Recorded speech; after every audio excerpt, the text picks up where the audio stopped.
Welcome everyone. It's Thursday, February 28th. I'm Katie Boyer, and movie announcer Phil is along for the ride today. I always am. I know. I just wanted to mix it up a little bit. She never lets me out. I don't have a choice. No, yeah, that's true. You're always there. You're my sidekick. So come on, sidekick. Let's get moving. Well, alright, let's talk about Jay-Z and his slaves. Well, this is an interesting story. Jay-Z is a shareholder in the New Jersey Nets basketball team, and right now they're building a new arena for the team to play in. Well, the thing is that who's helping building the arena is the problem. It's a bank out of England called Barclays, and they have been known to have supposedly ties to slaves way back when. And there's a New York activist that has brought this up and is now bringing suit against Jay-Z and the bank and the land developer for $5 billion. Now, I have to say, I bet Jay-Z never thought he would be sued for slavery.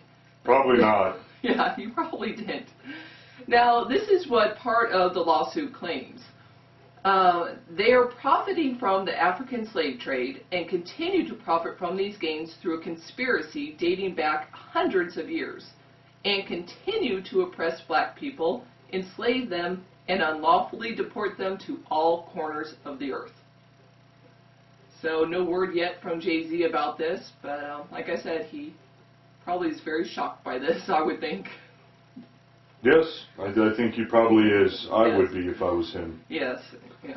I think that whole thing's a bunch of BS anyway. You know, it was a dark period in U.S. history, and I would like to think after 100 or so years we've moved on, but apparently there's some people that don't think so. Well, you know, it goes back, I think, to the whole conspiracy. You know, a lot of people like conspiracy theories, and they think that, I just can't believe that they think that people are still being deported to all corners of the earth. That really is wild to me.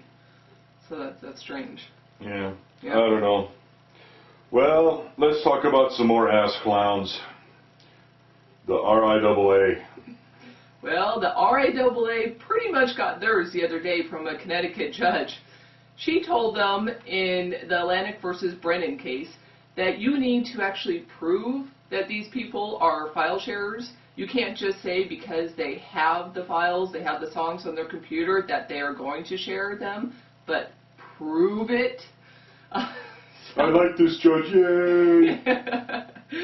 Now, you know, just because I have kerosene in my garage doesn't mean, or lighter fluid, I should say. Kerosene. Yeah, kerosene. Wrong analogy.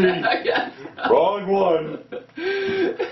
Just because I have lighter fluid in my garage doesn't mean I'm going to go burn down the whole city. It just means that I like to barbecue. You know, just because people have things doesn't mean that they're going to go do something wrong or Use bad it for with evil. them. Yes. Yes. So, I have MP3s on my iPod. yeah, so Actually, I don't have an iPod. that's true. You don't have an iPod.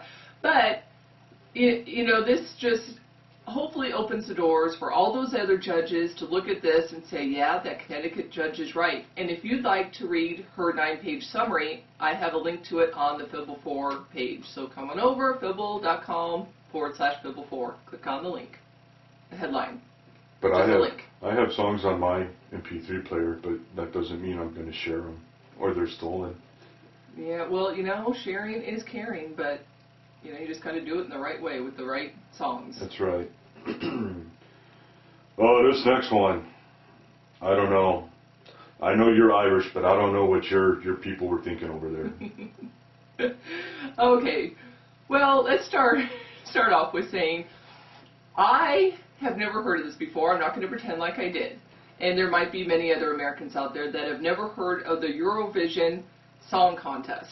This has been going on, though, for 52 years over there, and She's a little slow. Yeah, it's a really big deal. Hey, you've never heard of it either, movie announcer Phil, so get off my back.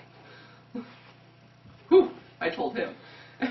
Anyway, so this has been going on for 52 years. It's a huge deal over there. Many countries participate, and one song wins. Now, the Irish have had a pretty good run at this. I believe, if I remember right, they've had like 7 wins. Lately, they have not been so lucky. In fact, last year they came in last place. Well, this year, for their song last weekend, they have submitted a turkey. Well, that is a glove puppet called Dustin the Turkey, and he did a song called Ireland Dews Point. Now, this song has a couple different meanings. One of it is making fun of the river dance. You know, I wish I could do that. Wouldn't that be fun for me to break out in a little river dance? No. But just because I'm part Irish doesn't mean I can do it.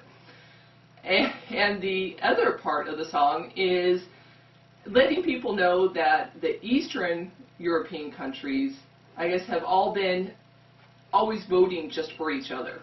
So it's kind of bringing that up and making fun of something too. Now, if you'd like to see this, then we have a link to the performance on our headlines. Don't do it.